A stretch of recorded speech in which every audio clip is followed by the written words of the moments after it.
ধৈর্যের বাতি শরীরের তেল দিয়ে বসে।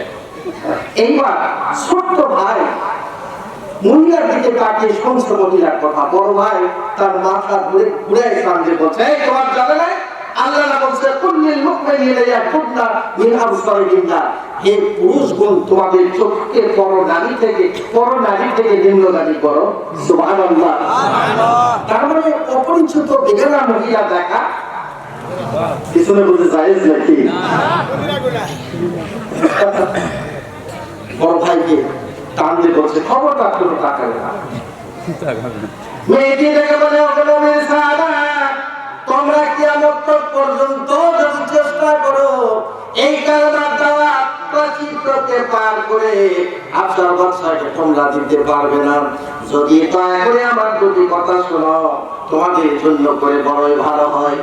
এবার ছোট্ট ভাই বড় ভাইকে ডেকে বলে, ভাই তুমি দয়া করে একটু শোনো। বড় ভাই বলে, না, আল্লাহ রাসূলের নিষেধ আছে। সুবহানাল্লাহ। ওই মেয়ের দিকে তাকানো যাবে না। আজকাল যুবকেরা যখন সুন্দরী মহিলা রাস্তা দিয়ে হেঁটে যায়, এক নজরে ধ্যান ধরে তাকায়। কি ঠিক আছে না? এই দিককার যুবকেরা নয়, চাঁদের যুবকেরা নয়, আমার নওরা। আমি যাচ্ছি তো দেখি দুই যুবক এক সুন্দরী মেয়ের দিকে এক নজরে তাকিয়ে আছে। আমি বললাম, এই ছেলে কি দেখো? বলছে, হুজুর বুঝতে পারবেন না, আপনার এটা ফতোয়া দেন, একবার দেখা বলে জায়েজ আছে। ও এমন ভাবে তাকে দেখতেছে, একবারই পায়ের তলা থেকে চুলের আগা পর্যন্ত। ঠিক না? দেখা হয় কলমা পড়, না হলে তোর গর্দান যাবে। সুবহানাল্লাহ, সুবহানাল্লাহ। যত বড় মুখ নয়, যত বড় মুখ নয় তত বড় কথা। তিনজন নদী পার হচ্ছে, এক ল্যাংড়া, এক পোড়া, এক কানা। তো নদী পার হয়ে এখন ম্যাচের সাথে তাদের কথা কাটাকাটি, পানির টাকা দিতে হবে। কি দিতে হবে না? ফকির 500 পয়সা আছে, ল্যাংড়া করছে যে আমার কাছে কোনো পয়সা করে দেয়, তো বেশি কথা তুমি আবেগ করো না, আজকে আমাদের ছেড়ে দাও। এই নিয়ে খুব তর্কাতর্কি, এক পর্যায়ে ল্যাংড়া করছে, তো 1 লাখ টিমার মতো নদীর মাঝখানে ফেলে দেবো, অথচ দুই পাই নাই। কি না ফকির করছে, কত টাকা লাগবে আমি দেব। যত বড় মুখ নয়। আর কানা পাশে ছিল, কানা করছে,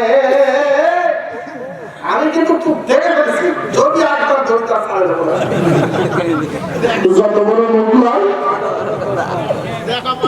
তত বড় কথা।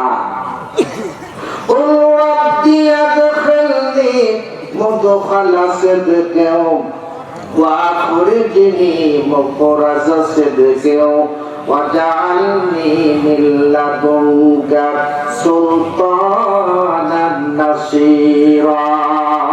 আল্লাহু আকবার। আপনি বলুন, কি আল্লাহ আমাকে সাহায্য করুন, আমাকে বিজয় দান করুন, আমি যেন তোমার কোরআনের লাশ কায়েম করতে পারি। সুবহানাল্লাহ। এই বলতে কোথা থেকে দুইজন বালক দৌড়ে এসে নবীজির হাত ধরে কালেমা শরীফ পড়ে মুসলমান হয়ে গেলেন। কয়জন বালক? যখন নবীজির হাতে হাত দিয়ে কালেমা শরীফ পড়লেন, পড়ার পরে আল্লাহ রাসূলের জিকির, এই জিকির আর বন্ধ হয় না। সুবহানাল্লাহ। সব জজ্বা শুরু হয়ে গেছে। জজ্বা বুঝেন তো আপনারা? আল্লাহ রাসূল বলে, বাবা তোমরা আস্তে করে জিকির করো। দুই ভাই থেকে বলে, ও দরদের নবী, আমরা আস্তে করে কেন জিকির করব? বলে, তোমাদের জিকির যদি মক্কার কাফেররা জানতে পারে রে, তাহলে তোমাদেরকে তো মেরে শেষ করে দিবে। এইবার দুই যুবক বলে, ইয়া রাসূলুল্লাহ, ইয়া হাবিবাল্লাহ, দরদের নবী, কালেমা পড়ার কারণে মক্কার কাফেররা যদি আমাকে মেরে ফেলে দেয়, তাহলে আমাদের পরিণতি কি হবে? আল্লাহর হাবিব বললেন, হাসরের ময়দানে তোমাদেরকে শহীদের কাতারে শামিল করে আল্লাহর জান্নাতে আল্লাহ পাঠিয়ে দিবে। দুই ভাই ডেকে বলে, ইয়া রাসূলুল্লাহ, ইয়া হাবিবাল্লাহ, দরদের নবী, আমরা ওই কাফেরদের পরোয়া করি না, আমরা কারো কথা শুনতে রাজি নয়, আমরা কালেমা শরীফ পড়া বন্ধ করব না। আল্লাহর হাবিব ডেকে বলে, তোমাদের দিলে তোমাদের কলবে যদি এত সাহস থাকে তাহলে তোমরা এখনই চলে যাও হাফসা প্রাণ করে হাফসার বন্ধুকে হাফসার বাদশাকে কালেমার দাওয়াত দিয়ে আসো। দুই ভাই তখন রওনা দিচ্ছে হাফসার প্রাণ করে জোরে কোন সুবহানাল্লাহ। এইদিকে দুই ভাই হাফসার বন্ধুকে তারা যাচ্ছে পাহাড়গুলি পাড়ি দিয়া হাফসার পরে গিয়ে নজর করে দেখছেন হাফসার বাদশার প্রাসাদ চতুর্দিকে বিশাল প্রাচীর উঠাইছে। এই প্রাচীর টপকে পার হয়ে বাদশাকে কালেমার দাওয়াত দিতে হবে। ছোট্ট ভাই বড় ভাইকে ডেকে বলে ভাই আমরা এক মার কাছ থেকে বিদায় নিয়ে এসেছি, নবীজির প্রতি কালেমা শরীফ পড়ে মুসলমান হয়েছি। আজকে হাফসার প্রাণ করে এই বাদশাকে কালেমার দাওয়াত দেওয়ার জন্য করে আমরা আসছি। অতএব এই প্রাচীরটি আমাকে পার হয়ে যেতে হবে। এই বলার সাথে সাথে আল্লাহু আকবার বলে যখন প্রাচীর উপরে টপকাইলেন, প্রাচীর উপরে যখন উঠতে চাইলেন নজর করে দেখছেন প্রাচীরের প্রান্তর থেকে বিশাল আজদা হা করে খাওয়ার জন্য করে আসতেছে। প্রাচীরের কথা বিশাল বড় সাপ হা করে খাওয়ার জন্য আসতেছে। তারপরে প্রাচীর থেকে নামে পড়লেন, আবার দেখলেন সাপ কোথায় যেন গায়েব হয়ে গেছে। সুবহানাল্লাহ সুবহানাল্লাহ। আবার উঠতে শুরু করলেন, আবার সেই সাপ কোথা থেকে আসছে, নামলে সাপ গায়েব হয়ে চলে গেল। 1 নয় 2 নয় 3 নয় 4 নয় 15 দিন পর্যন্ত তারা চেষ্টা করলেন। আওয়াজ দিয়ে বলেন কতদিন? 15 দিন। এই সেই আওয়াজ দিয়ে করে কোন কতদিন? 15 দিন। 15 দিন চেষ্টা করার পরে ছোট্ট ভাই বড় ভাইকে বলে ভাই রাসূলুল্লাহ সাল্লাল্লাহু আলাইহি ওয়াসাল্লামের কাছ থেকে আমরা ওয়াদা দিয়ে আসছি হাফসা বন্ধুদের বাদশাকে কালেমা পড়াইবো, কিন্তু আমরা তো প্রাচীর করতে পারি না। আল্লাহর কাছে নফল নামাজ পড়তে হবে, দোয়া করতে হবে। আপনি বিপদে পড়ছেন, নফল নামাজ বেশি করে পড়েন। সুবহানাল্লাহ। আপনার বিপদ আল্লাহ মাফ করে দেবেন। সুবহানাল্লাহ। আজকে নফল পর্যন্ত নফল যে সমস্ত কাজগুলি এই কাজগুলি করতে আমরা ফুতুয়া আঁকায় এই সমস্ত বিদআত। ঠিক না?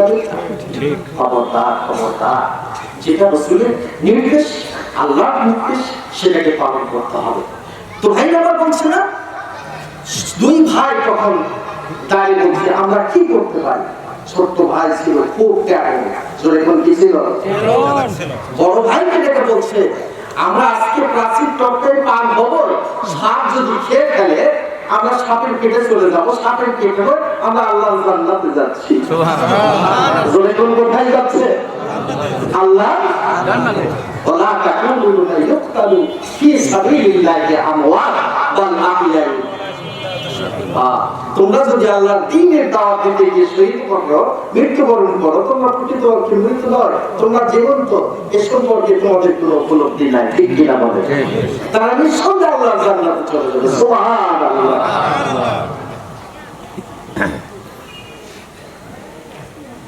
দুই ভাই প্ল্যান করে প্রোগ্রাম করে আল্লাহ আকবার বলে এবার প্রাচীর উপরে উঠলেন। ওঠার সাথে সাথে দেখলেন আজদা সাপ হা করে আসতেছে, কিন্তু পিছন দিক থেকে এক সুন্দরী মহিলা ডেকে বলছে ও নবীর সাহাবা তোমরা হাফসা প্রান্তরে কালেমার দাওয়াত দেওয়ার জন্য করে কিয়ামত পর্যন্ত যদি তোমরা চেষ্টা করো এই প্রাচীর টপকাইতে পারবে না। তবে যদি টপকাইতে চাও, কালেমার দাওয়াত যদি প্রাচীরের ওই পারে নিয়ে যেতে চাও, তাহলে আমার সাথে তোমরা কথা বলো এবং আমার সাথে তোমরা ওয়াদা করো, আমি সে বুদ্ধি তোমাদেরকে শিখাই দেব। কে বললেন? মেয়ে মানুষ নয়, মহিলা, তাই তো? ঠিক আছে। বাসে উঠছে, স্ত্রী গিয়ে বসছে, এখন কন্ট্রাক্টর আছে বলতেছে এই মহিলাকে ডাক, মহিলা স্বামী মূর্খ তো বলতেছে ভাই আমার এটা তো বউ, তো মহিলা আবার হলো কেমন করে? এদিক ওদিক ঘুরকে না দেখে ওর বউ ঠিকই আছে। কিছু পরে আবার ফিরে এসে বলছে এই যে লেডিসের ভাড়া বলছে কারে বউ কি আমার বউ দিল নাকি? না, ঘুরে ফিরে দেখে ওর বউ ঠিকই আছে। তাহলে মহিলাও যেটা, লেডিসও সেটা, লাও যেটা, আন্দাজ যেটা।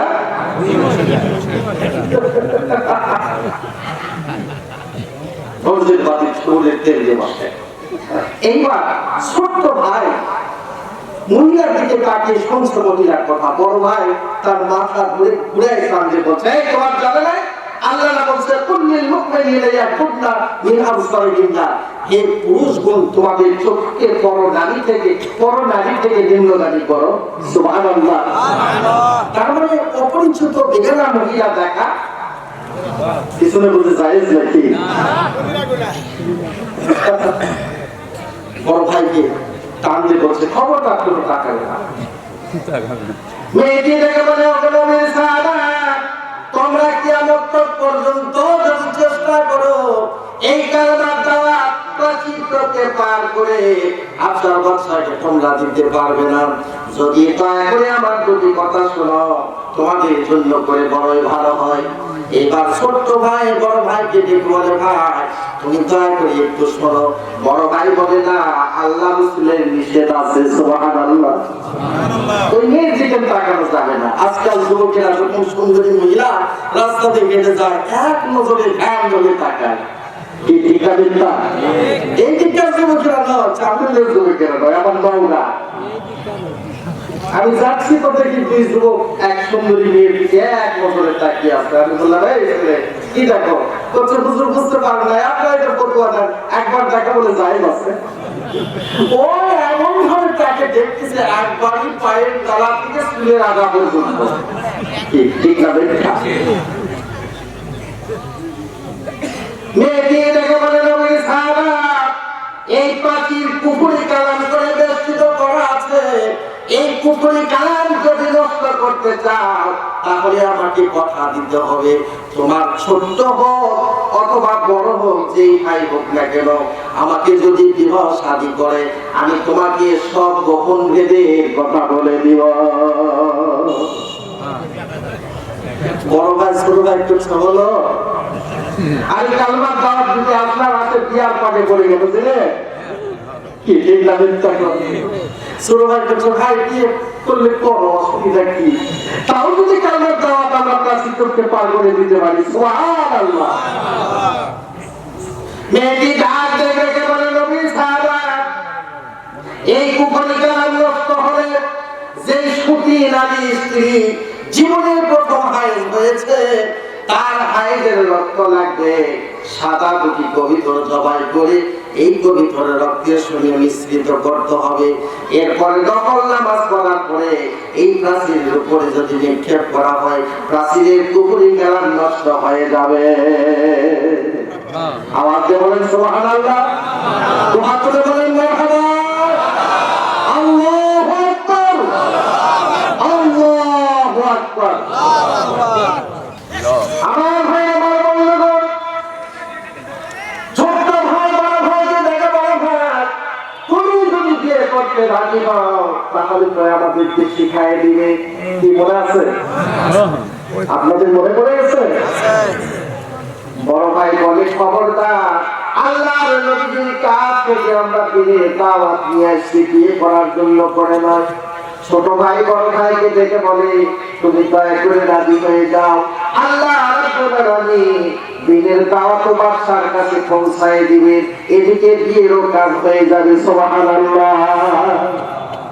বড় ভাই দেখে বলে, খবরদার, তুমি এই কথা বলে বলো আল্লাহর দিনের দাওয়াত দিতে এসেছি। ছোট্ট ভাই এবার দেখে বলে, ভাই তুমি যদি বিয়ে না করবে তাহলে কেমনে করে দিনের খেদমত হবে? আমার মতো আপনার মতো ছোট ভাই যদি থাকতো, আর যত সুন্দরী নারী বিয়ের প্রস্তাব দিছে, ওই তো আগেই বলতো, তুই যদি না করে স্বামী কর্ম কে করবে? বাংলাদেশের ইতিহাসে এমন ইতিহাস আছে, মেয়ে দেখতে গিয়ে ছেলের বিয়ে দেখতে গিয়ে বাবাই বিয়ে করে নিয়ে, এরকম বলছে বুঝতে দু এক জায়গায় আছে এরকম প্রমাণ না। আস্তে আস্তে ভাইরা আমার, বন্ধুরা আমার, মেয়েটি দেখা বলে, যদি আল্লাহর দ্বীনের দাওয়াত পৌঁছাইতে চাও তাহলে তোমরা আমাকে বিবাহ করো, আমি তোমাদের সকল সমস্যার সমাধান করে দিব। জোরে কোন সুবহানাল্লাহ। ছোট্ট ভাই অনুরোধ করলেন, বড় ভাই এবার রাজি হয়ে গেল, মেয়েটির সঙ্গে শাদী হয়ে গেল। এবার দুহাত তুলে বলেন মারহাবা। ইয়ার কথা শুনে কত জোরে তাকবীর দেখছেন, কত জোরে মারহাবা দিচ্ছে, সুবহানাল্লাহ। হ্যাঁ, এটা তো আনন্দ। এটা কি প্যারালাইজ হয়ে পড়েছে বুড়া মানুষ, কখন বা মরে যাবে। যদি তার কাছে একটু গিয়ে গল্প করেন যে বুড়া মুচকি মুচকি হাসে, এটা মিথ্যা বলে। মেয়েটি এটাকে বলে, তুমি আমাকে তোমার সাথী করলে তো সাহাবা, তোমাকে আমি কথা দিচ্ছি সর্বপ্রথম আমার হাইজ হয়েছে, এই রক্তগুলি আমি সুন্দর করে রেখে দিয়েছি। সাদা কবুতর তুমি আল্লাহর কাছে চাও, আল্লাহ রাব্বুল আলামিন তোমাকে দিবে। এইবার দুই ভাই নফল নামাজ পড়লেন, আল্লাহর কাছে সাদা কবুতর যখন চাইলেন, আল্লাহ দেখে বলে জিবরিল, জিবরিল রে তাড়াতাড়ি করে যা, জান্নাত থেকে সাদা দুটি কবুতর নিয়া আমার বান্দার সামনে হাজির হয়ে যাও। এই কবুতর জবাই করার পরে রক্তগুলি একত্রিত করার পরে সূরাতুল নাস যখন করে ফুঁক দিলেন, দেওয়ার পরে এই রক্ত যখন ছিটায় দিলেন প্রাচীরের উপরে, আল্লাহু আকবার বলে দুই ভাই যখন লাফ মারলেন, প্রাচীর টপকে সাদের বাদশার সামনে হাজির হয়ে গেলেন। কোথায় হাজির করে? ছোট ভাই কি করছে জানেন? একবার বাদশার সামনে হাজির হয়, বলছে হয় কলমা পড়, না হলে তোর গর্দান যাবে। সুবহানাল্লাহ, সুবহানাল্লাহ। যত বড় মুখ নয়, যত বড় মুখ নয় তত বড় কথা। তিনজন নদী পার হচ্ছে, এক ল্যাংড়া, এক পোড়া, এক কানা। তো নদী পার হয়ে এখন ম্যাজিস্ট্রেটের সাথে তাদের কথা কাটাকাটি, পানির টাকা দিতে হবে, কি দিতে হবে না?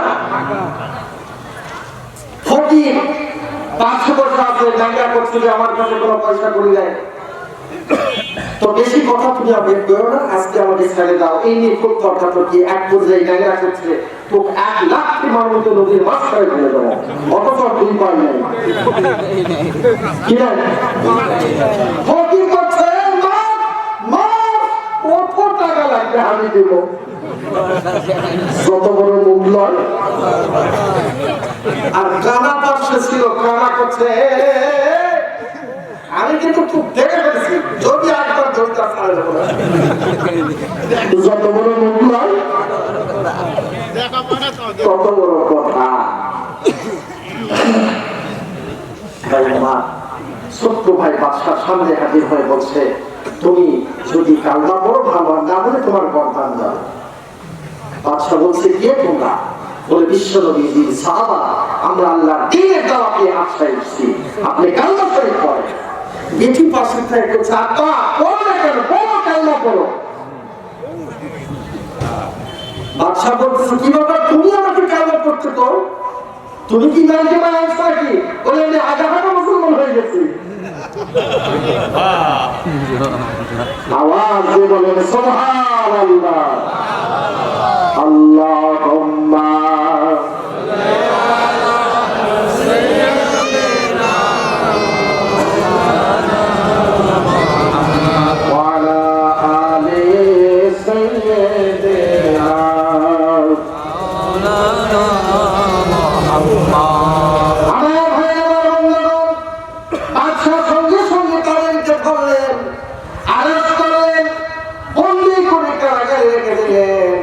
মেয়েটাকে ডেকে বলে, মা তুমি কালমা পড়ার কথা কেন জানলে, আর তুমি কালমা শরীফ কেমন করে পড়লে? মেয়ে ডেকে বলে, বাবা আমাদের তৌরাতে ধর্মীয় গ্রন্থের ভিতরে পড়েছি আখিরি জামানার শেষ নবী নবীর সাহাবা এই দেশে আসবে, আল্লাহর দ্বীনের দাওয়াত দিবে।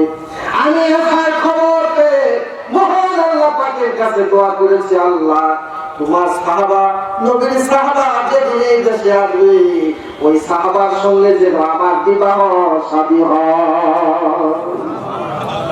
আব্বা শুধু কালমাই করি নাই, আমি বিয়ে করে ফেলছি। কি করে ফেলছি? বিয়ে করে ফেলছি। মা বোনেরা একটু চিন্তা করে দেখুন, তারা কিরকম আশিক ছিলেন। নবী কিরকম মহব্বতী ছিলেন, নবী প্রেমিক ছিলেন, যারা আল্লাহকে পাওয়ার জন্য, রাসূলকে পাওয়ার জন্য সাহাবাদের সঙ্গে এমন কাজ করেছেন। সুবহানাল্লাহ। আজকে আপনারা কি করেন? বিভিন্ন রকমের টিভি, সিনেমা, দেখে ইমানটাকে নষ্ট করে ফেলছেন। স্বামীকে পথ থেকে দূরে আছেন, নামাজ তো পড়ার কথাই নাই, কিন্তু স্যান্ডেলের মাহফিলে নামাজ পড়েন, অবশ্যই পড়েন শিক্ষিত মানুষ। আমার বিশ্ব নবীজি